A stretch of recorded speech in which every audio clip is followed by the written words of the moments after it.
بسم اللہ الرحمن الرحیم۔ السلام علیکم۔ تو دوستو، آج کی اس ویڈیو میں آپ کو بتانے جا رہا ہوں حافظہ بڑھانے والے 20 بہترین عوامل۔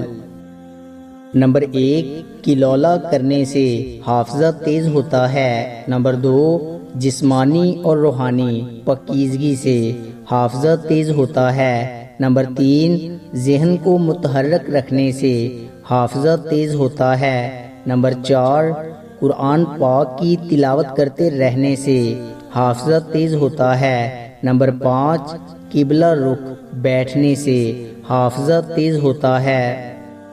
نمبر 6، سچ بولنے سے حافظہ تیز ہوتا ہے۔ نمبر 7، جلدی سونے اور جلدی جاگنے سے حافظہ تیز ہوتا ہے۔ نمبر 8، علماء مشائخ کی زیارت کرتے رہنے سے حافظہ تیز ہوتا ہے۔ نمبر 9، گوشت کھانے سے حافظہ تیز ہوتا ہے۔ نمبر 10، آیت الکرسی پڑھنے سے حافظہ تیز ہوتا ہے۔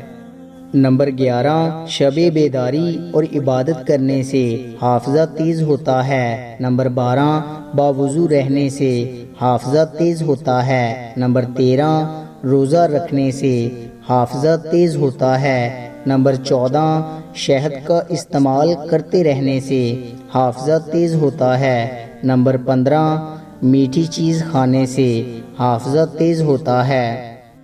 نمبر 16، والدین کا احترام کرنے سے حافظہ تیز ہوتا ہے۔ نمبر 17، گیہوں کے پودے کا رس پینے سے حافظہ تیز ہوتا ہے۔ نمبر 18، سر پر گرم گھی یا تیل کی مالش کرنے سے حافظہ تیز ہوتا ہے۔ نمبر 19، جسمانی ورزش کرتے رہنے سے حافظہ تیز ہوتا ہے۔ اور نمبر 20، فروٹس اور ڈرائی فروٹ کھانے سے حافظہ تیز ہوتا ہے۔